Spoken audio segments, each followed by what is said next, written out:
Very auspicious moment. Our director sir, chairman sir, principal sir is offering flowers on the images of Dr. Sarpalli Radhakrishnan. Honorable Second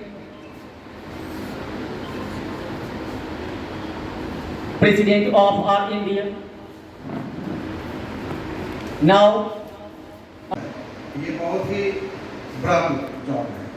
भले ही पैसा का महत्व एक अलग चीज होता है, पैसे कम हो, हम साइंटिस्ट किसी डायरेक्टर से किसी डॉक्टर कितना नहीं कमा रहे हो, लेकिन जो सम्मान हमारे पास है किसी और के पास नहीं है। बड़े से बड़े आप पोस्ट पे जो लोग हैं उनके पास भी ये सम्मान नहीं है जो सम्मान आपके पास है। तो मैं चाहूँगा कि इस सम्मान को हम लोग और भी ऊंचाइयों तक लेके जाएं। हम अपने जिम्मेदारियों को जिस तरह से जिम्मेदारी मैंने ली है कि हम भी एक अच्छा प्रोफेसर बनाए, हम भी एक अच्छा गुरु बनाए, एक अच्छे टीचर्स बनाए। अब क्वालिटी एजुकेशन बच्चों के अंदर में लेकर के आपके अंदर में जो भी शिक्षा आपने अपने गुरु से लिया है और जो आपके पास नॉलेज है, मैं चाहता हूँ कि इसे निचोड़ कर अपने बच्चों के अंदर डालें ताकि आपका बच्चा आपका नाम रोशन कर सके। वो बच्चा बता सके